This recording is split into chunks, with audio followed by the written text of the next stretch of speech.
One unforgettable night ang tuluyang nagbabago sa buhay ni Sofia.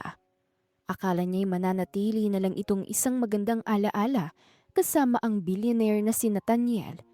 Ngunit pagkalipas ng ilang linggo ay nalaman niyang buntis siya at triplets ang dinadala niya. Nang subukan niyang sabihin ng totoo, pinalayas at binalaan na wag nang lumapit sa pamilyang Beaumont. Dahil sa takot na maagaw ang kanyang mga anak, ay pinili niyang itago ang kanilang pagkatao at palakihin sila ng mag-isa. Pagkalipas ng 5 taon ay muli siyang pinagtagpo sa tadhana nito. Hindi alam ni Nathaniel na ang 3 batang unti-unting minamahal ay sarili niyang mga anak, habang ginagawa naman ni Sofia ang lahat upang manatiling lihim ang katotohanan. Isang magandang araw po sa inyong lahat. Subaybayan po natin ang isa na namang kwento ng pag-ibig dito lang sa Mi Amore Diaries. Tahimik na pinagmamasdan ni Sofia ang malalaking ballroom ng Grand Astoria Hotel. Kumikinang ang mga ilaw sa kisame habang sunod-sunod ang pagdating ng mga sikat na businessman at ibang mga bisita para sa taunang charity gala. Hindi niya ugali ang dumalo sa mga ganitong klaseng event. Kung hindi lang nagkasakit ang supervisor nila, ay hindi siya ang ipapadala ng foundation na pinagtatrabahuan niya.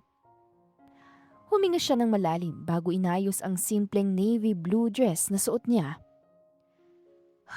Okay, relax Sofia. Trabaho lang to.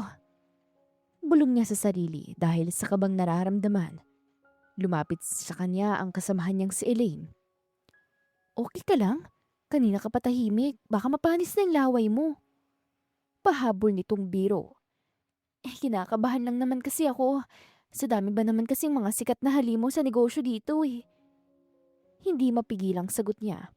Normal lang yan. Basta ngumiti ka lang. Ipine-present natin ng kumpanya kaya dapat maayos tayo. Napangiti si Sofia bago tumango. Hindi nagtagal ay nagsimula na ang program.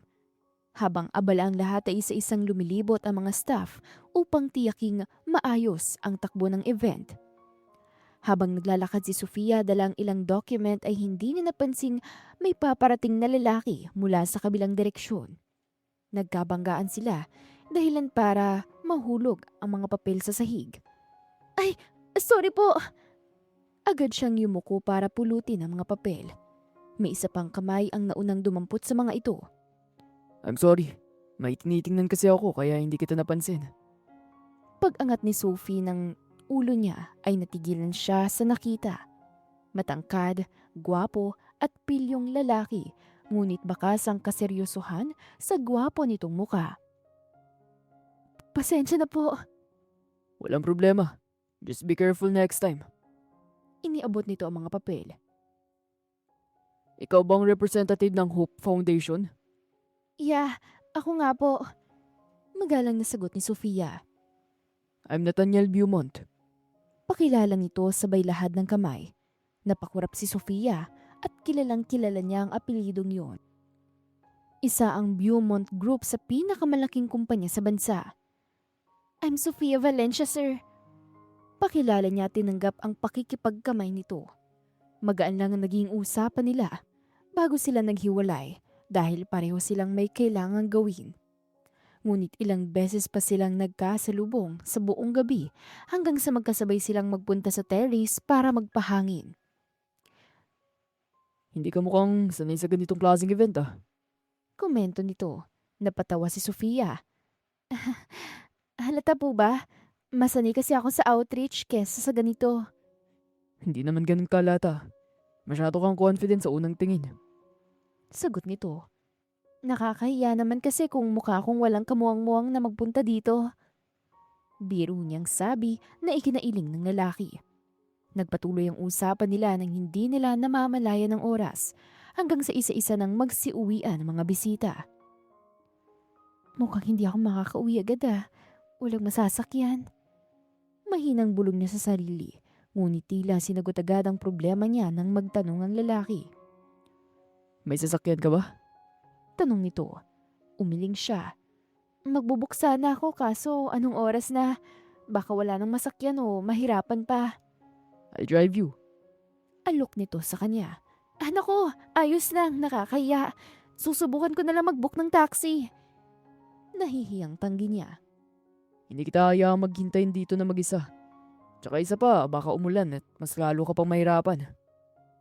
Sandali siyang nagdalawang isip bago pumayag. Naging tahimik ang biyahe nila at paminsan-minsan ay nagkukwentuhan. Ngunit habang binabagtas nila ang kalsada ay tuluyan ng bumagsak ang ulan na kanina pa nagbabadya. Halos hindi na makita ang daan dahil sa sobrang lakas nito at napilitan silang huminto sa isang hotel na malapit sa expressway upang hintayin tumila ang ulan. We just have to stay here. For sure, ay matagal pa ang ulan. Anong gusto mong kainin o inumin? Tanong ni Nathaniel. Busog pa ako kaya inumin na lang kaya kahit ano. Sagot ni Sofia na bahagyang tinanguan ni Nathaniel bago nagpunta sa mini ref ng unit na napili nilang pagstayan. Ilang sandali lang ay may iniabot si Nathaniel na isang wine. Ang hindi nila alam ay isang matapang na inuwin yon na magbibigay epekto ng kakaibang init sa kanilang katawan. At sa gabing yun ay may nangyaring hindi nila inaasahan na magbibigay daan para magkaroon sila ng panghabang buhay na koneksyon sa isa't isa. Kinabukasan, maagang nagising si Nathaniel dahil sa sunod-sunod na tawag sa kanyang cellphone. Agad niyang sinagot ang tawag. Hello? Bungad niyang tanong. Mabilis na nagbago ang ekspresyon ng kanyang mukha nang marinig ang usapan. Ano? Kailan nangyari? Tahimik siyang nakinig mula sa kabilang linya. Pupunta ako dyan ngayon din. Nang ibaba niya ang tawag ay agad niyang inayos ang sarili. May emergency sa kanilang pamilya na kailangan niyang puntahan sa lalong madaling panahon. Kinailangan niyang umalis agad. Napatingin siya sa tulog pang si Sofia.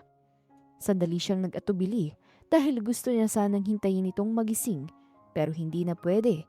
Kaya nag-iwan na lang siya ng maikling sulat sa mesa kasama ang contact number ng assistant niya. Pagkatapos ay tahimik siyang umalis.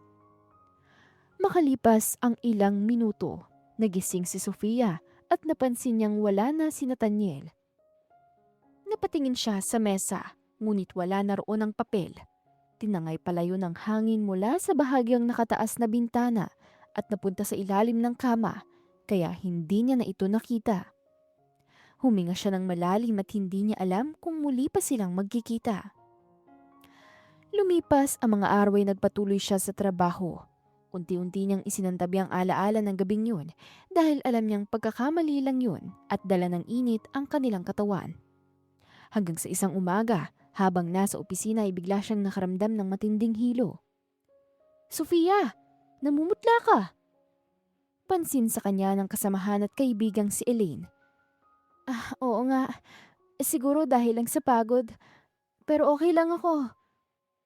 Pilit ang ngiting sagot niya sa kaibigan. Ngunit nang halos mawalan siya ng malay ay agad siyang dinala ng mga kasamahan sa ospital. Pagkatapos ng ilang test ay bumalik ang doktor, dala ang resulta. Miss Valencia, congratulations! Nakangiti nitong bati na ipinagtaka niya. Para saan yun? Po? Naguguluhang tanong niya. Congrats dahil buntis po kayo. Ang pagkahilo, pamumutla, parte lang po ng sickness ninyo. Sa mga susunod ay makakaramdam ka na rin po ng pagsusuka at madalas na pagkahilo. You should rest ng madalas. Mahabang sabi ng doktor. Parang tumigil ang mundo ni Sofia. Hindi pa man siya nakakaalis sa pagkabigla ay ngumiti muli ang doktor. May isa pa akong sasabihin. Ano po yon? Hindi lang iisang dinadala mo. Putol na sabi ng doktor dahilan para mapahawak si Sofia sa upuan. Triplets ang mga baby mo. Napalunok siya habang hindi makapaniwalang nakatitig sa ultrasound na nasa harapan niya. Hindi niya alam kung paano haharapin ang bagong yugto ng kanyang buhay. Hindi pa rin makapaniwala si Sofia sa mga narinig niya sa doktor.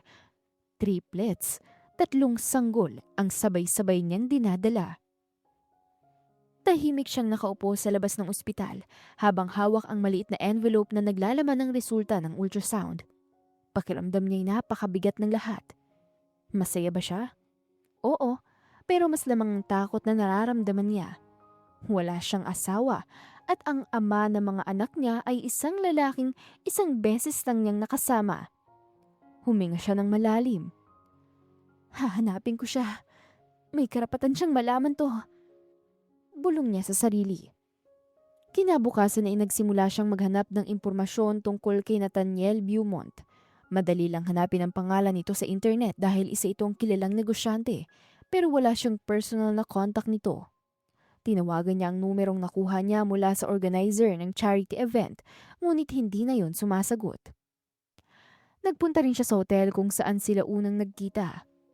Pasensya na po ma'am, hindi po namin pwedeng ibigay ang personal information ng aming guest. Napayo ko si Sofia. Ganun po ba? Sige, naiintindihan ko po.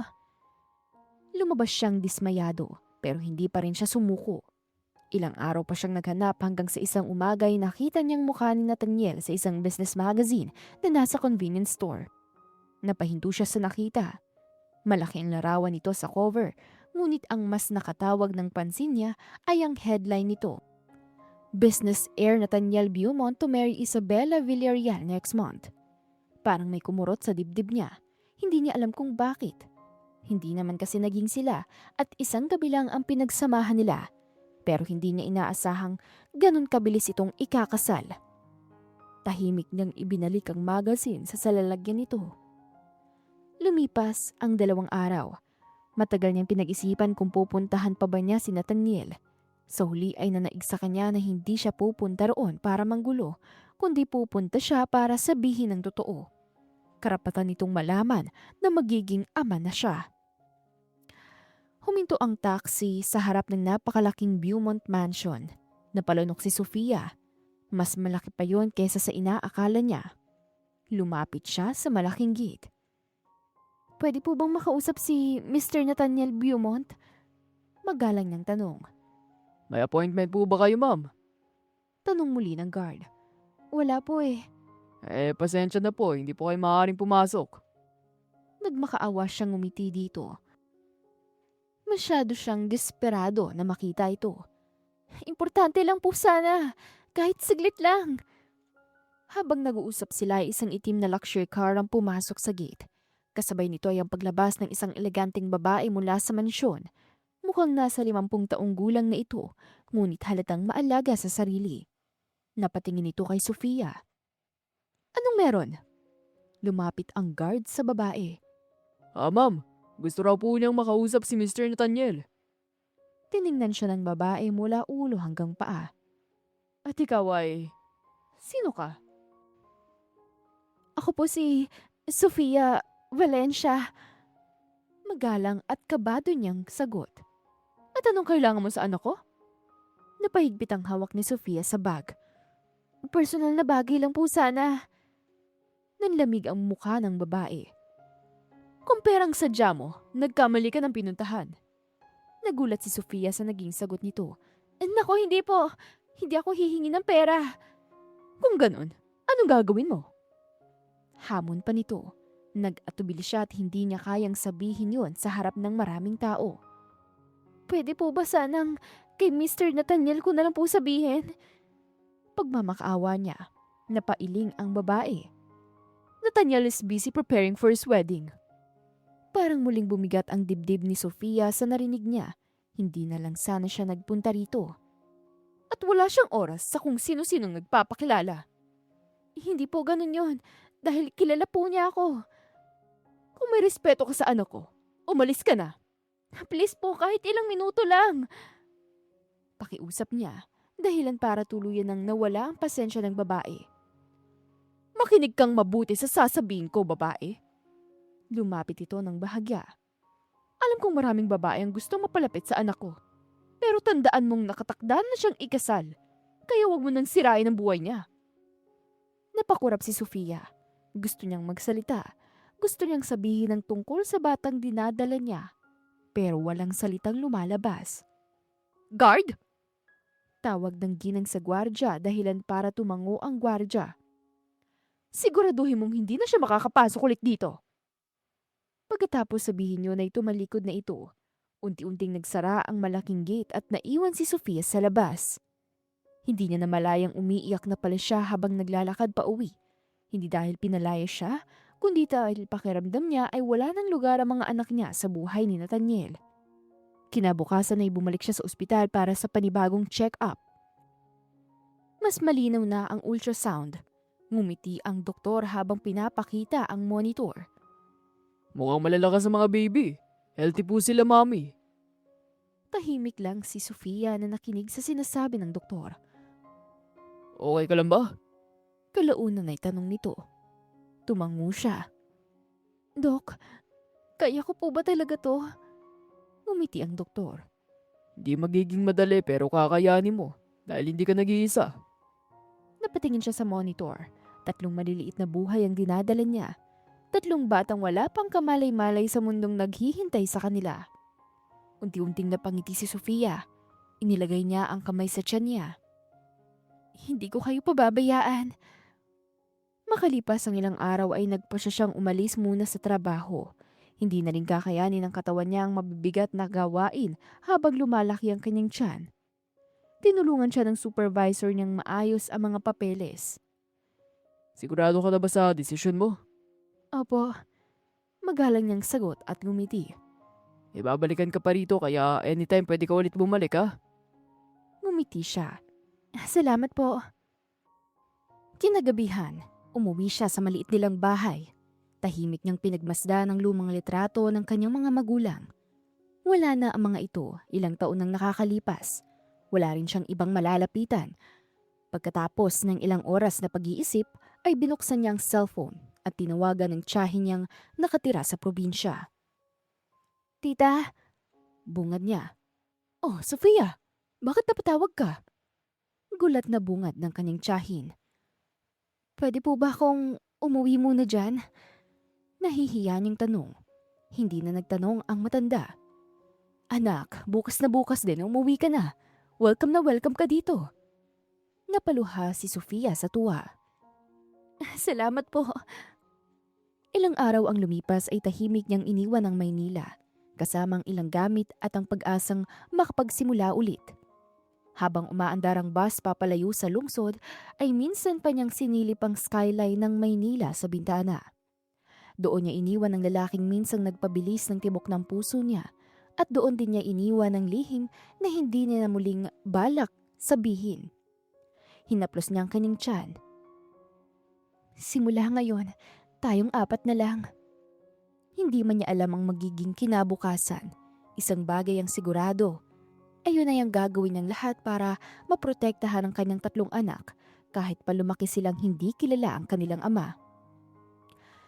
5 taon ang mabilis na lumipas. Tahimik at simple ang naging buhay ni Sofia sa probinsya. Sa tulong ng tiyahin niyang si Rosa ay naitaguyod niya ang pagpapalaki sa kanyang 3 anak, sina Liam, Lucas at Lily.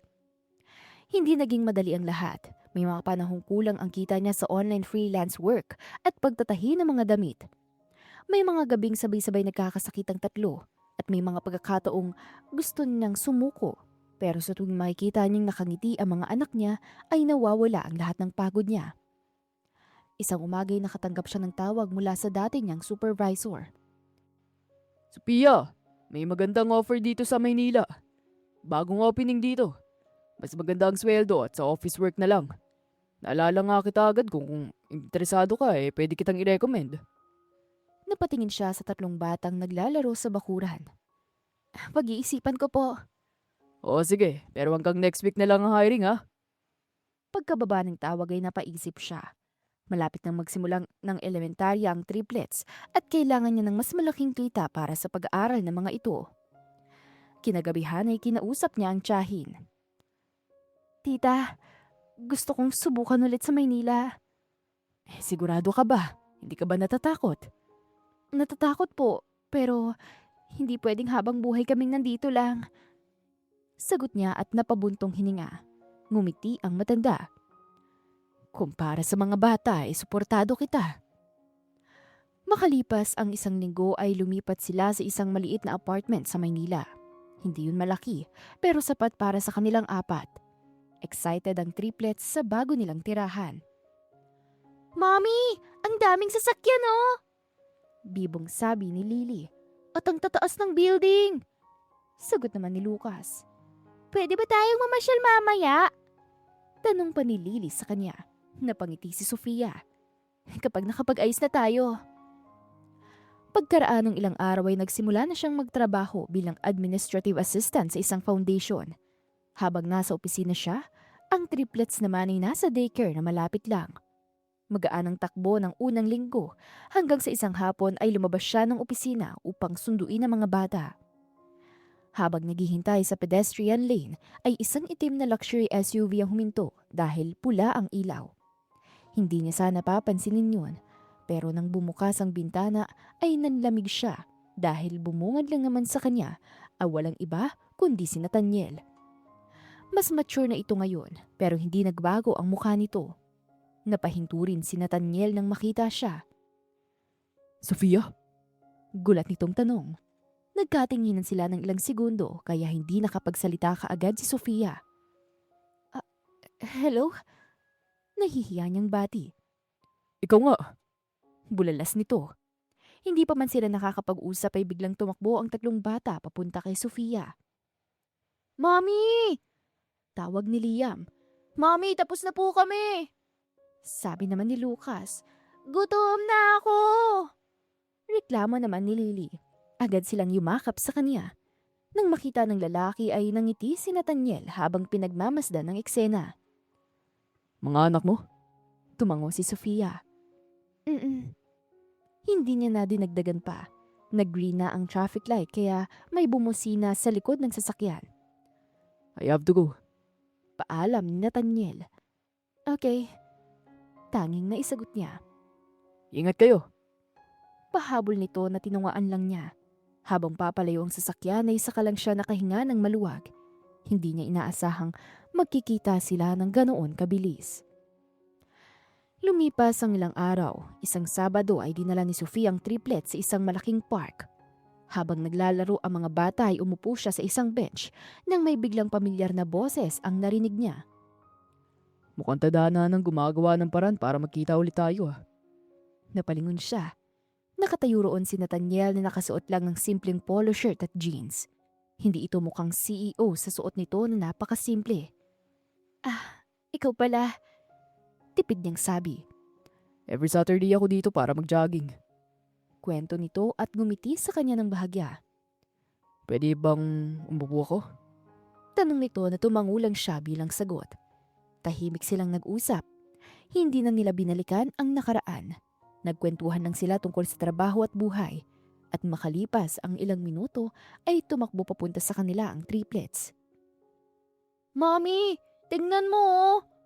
Si Lucas yun at may dala itong saranggola nang bigla itong nadapa. Bago pa makalapit si Sofia ay mabilis na inalalayan ni Nathaniel ang bata. Okay ka lang, buddy? Tanong nito sa bata. Okay lang po. Ngumiti si Nathaniel. That's good. Matapang na bata.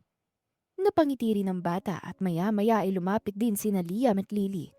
Hindi nagtagal ay nakikipaglaro na si Nathaniel sa tatlo.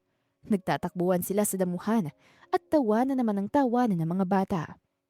Tahimik lang na pinagmamasdan ni Sofia ang eksena. Hindi niya akalaing ganoon kadaling napalapit ang triplets sa kanilang ama. Habang naglalaro sila, isang matandang babae ang papasok sa park kasama ang assistant nito. Ito ay si Doña Eleanor Beaumont, ang lola ni Nathaniel. Napansin niyang may mga batang kausap ang apo kaya ngumiti siya habang papalapit. Nathaniel! Tawag ng matanda sa apo. Lumingon ang binata. Grandma. Bati nito pabalik.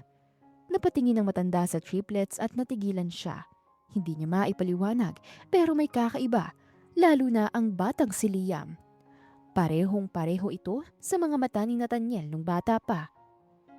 Sino ang mga batang ito? Anak sila ng isang kakilala ko. Tanging sagot ni Nathaniel. Ngumiti ang bata at ngumiti din ang matanda sa mga ito. Hello? Hello po. Magalang na sagot ni Lily. Good afternoon po. Si Lucas naman at sumunod si Liam. Hi po. Napangiti si Eleanor pero hindi maalis ang tingin niya sa mukha ni Liam. Pagkatapos ay napatingin siya kay Lucas, maging ang hugis ng ilong nito ay kahawig ng apo niya. Tahimik niyang binalingan si Nathaniel. Matagal mo na bang kilala ang mami nila? Nagkita kami years ago. At ngayon lang ulit. Tumango lang ang matanda bilang sagot. Hindi na siya nagsalita pero habang sila'y pauwi ay hindi mawala sa isip niyang nakita. Margaret? Tawag niya sa assistant. Yes, ma'am? Sagot nito. Ipaalam mo sa investigator natin. Nagtaka naman ang assistant sa utos ng donya. Ano pong ipapaimbestiga, ma'am? Napatingin muli si Eleanor sa direksyon ni na Sofia. Gusto kong malaman ng buong pagkatao ng babaeng yun at ng 3 bata. Tahimik siyang naglakad. Hindi pa man siya sigurado ay may kutob na siyang hindi basta nagkataon ng matinding pagkakahawig ng mga batang yun sa kanyang apo. At pakiramdam niya ay may isang malaking lihim na malapit ng mabunyag. Sa sumunod na araw ay day off niya, kaya tumambay na lang ulit sila sa park ng mga anak niya. Tahimik na naglalaro sina Liam, Lucas at Lily sa playground habang nakaupo si Sofia sa isang bench. Maya-maya ay may humintong mamahaling sasakyan sa tapat ng parke. Bumaba rito ang isang babaeng elegante ang pananamit at diretso itong lumapit kay Sofia. Ikaw si Sofia? Tumayo si Sofia. Oo, ako nga. Bakit? I'm Isabella Villarreal. Masungit na pakilala nito. Bahagyang nanlaki ang mga mata ni Sofia. Kilala niya ang pangalang ito dahil ito ang babaeng napabalitang nakatakdang pakasalan ni Nathaniel ilang taon nang nakalipas. May kailangan ka ba? Meron. At ayoko magpaligoy-ligoy pa. Lumayo ka na kay Nathaniel. Nagulat si Sofia sa narinig. Ha? Pero hindi ko naman siya nilalapitan. Talaga ba? Ilang beses ko na kayo nakitang magkasama. Mapanghamong sabi ng babae. Pero nagkataon lang ang lahat. Depensa naman ni Sofia dahil yun naman talaga ang totoo. Hindi ako naniniwala na nagkataon lang dahil sinadya mo yon. Huminga ng malalim si Sofia. Alam mo, hindi ko alam kung anong iniisip mo, pero wala akong balak sirain ang relasyon ninyo. Napangiti si Isabella pero halatang hindi yon ang totoong ngiti. Mabuti kung ganon. Kaya gawin mong pabor na umalis ka na ulit sa Maynila. Napakunot noo si Sofia. Hindi pwede, dahil nandito ang trabaho ko. Mas mahalaga ba ang trabaho kaysa sa kaligtasan ng mga anak mo? Tanong nito at ngumisi. Natigilan si Sofia at mahinahon niyang hinawakan ang kamay ni Lily na lumapit sa kanya. Anong ibig mong sabihin? Matalino ka, kaya hindi ko na kailangang ipaliwanag pa. Pagkasabi noon ay tumalikod na si Isabella at sumakay sa sasakyan. Naiwan si Sofia na hindi mapakali. Hindi niya alam kung pagbabanta ba yun o simpleng babala, pero isang bagay ang sigurado siya, mas magiging maingat na siya mula ngayon. Samantalang nasa opisina naman si Nathaniel. Paulit-ulit na bumabalik sa isip niya ang mukha ng triplets, lalo na ang batang si Liam. May kung anyong pamilyar sa kanyang mga mata. Kumatok ang assistant niyang si Marco. Sir, pinapatawag po kayo ni Ma'am Eleanor. Sabi nito. Tumango siya at nagtungo sa opisina ng kanyang lola. Nathaniel, may gusto sana akong itanong sa'yo. Bungad agad nito. Ano po yung grandma? Ano ba talagang relasyon mo kay Sofia Valencia? Usisa nito na ipinagtaka niya bago napabuntong hininga. Nagkakilala lang kami noon sa isang event party. Tahimik na pinagmasdan siya ng matanda. Pero hindi lang yun ang kutob ko na koneksyon nyo. Inilapag nito ang isang litrato ng triplets na kuha sa park. Tignan mong mabuti. Hindi mo ba napapansin? Napatingin naman si Nathaniel sa larawan. Hindi siya agad nakasagot at unti-unti niyang napansin ang pagkakahawig ng mga bata sa sarili niyang mga litrato noong bata pa siya. Napailing siya. Imposible. Kung gusto mong mawala ang pagdududa natin, isang paraan lang ang meron. Tahimik siyang tumango dahil naiintindihan niyang ibig sabihin ng kanyang grandma. Makalipas ang ilang araw ay nakakuha si Nathaniel ng ilang hibla ng buhok mula sa suklay na naiwan ni Liam sa playground matapos itong ibigay ng caretaker. Isinama niyang sarili niyang sample para sa isang pribadong DNA test. Hindi niya alam kung bakit niya ginagawa ayon, ngunit siguradong gusto lang niyang mawala ang pagdududa o baka gusto niyang malaman ang katotohanan. Ilang araw pa ang lumipas ay tahimik ang buong opisina habang binubuksan ni Nathaniel ang envelope na ipinadala ng laboratory. Huminga siya ng malalim at isa-isa niyang binasa ang laman nito. Unti-unting nanlaki ang kanyang mga mata sa nakita at tila nanigas siya sa kinauupuan. Malinaw ang nakasulat sa pinakahuling pahina. Probability of paternity, 99.99%. Ipinapakita ng resulta na siya ang biological father ng triplets. Hindi siya makapaniwala. Napasandal siya sa upuan habang mahigpit na hawak ang mga papel. Isang tanong lang ang paulit-ulit na umiikot sa isip niya. Bakit? Bakit hindi niya sinabi sa akin? Sa kabilang banda ay walang kaalam-alam si Sofia na nabunyag na ang lihim na 5 taon niyang itinago. At alam niyang kapag dumating ang araw na malaman ni Nathaniel ang buong katotohanan ay hindi na babalik sa dati ang kanilang buhay. Tahimik na nakaupo si Sofia sa sala habang tinutulungan ng triplets sa kanilang assignment. Mommy, tama ba tong sagot ko?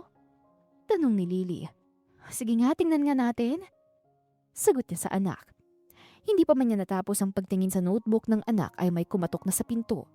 Akala niya'y landlady lang, ngunit pagbukas niya ng pinto ay natigilan siya dahil nakatayo roon si Nathaniel. Mahigpit ang hawak nito sa isang envelope at halatang seryoso ang muka. Nathaniel! Natigilang sabi niya. Hindi ito agad nagsalita at sa halip ay inilabas nito ang papel mula sa envelope. Totoo ba to? Tanong nito sa kanya. Napatingin si Sofia sa papel kung saan nakalagay ang DNA test. Nanlamig ang buo niyang katawan. Hindi na niya kailangang basahin pa ang laman nito dahil alam na niyang ibig sabihin nito. Tahimik siyang yumuko. Oo. Ilang segundo silang walang imik bago nagsalita si Nathaniel. 5 taon. Mahina ang boses nito pero ramdam ang galit. 5 taon na walang alam na may 3 pala akong anak. Napapikit si Sofia. Pakinggan mo muna sana ako. Paano mo nagawa yun? Sa halip ay tanong nito. Hindi niya na napigilan ng luha. Hindi dahil gusto kong ilayo sila sa'yo. Pero wala akong mapagpipilian. Tahimik na lumabas ang triplets mula sa sala. Mommy? Tawag ni Lucas. Agad silang napatingin kay Nathaniel. Lumuhod ito sa harap ng mga bata. Hello? Hi po. Bati ni Lily. Bakit po umiiyak si Mommy? Tanong ni Lia.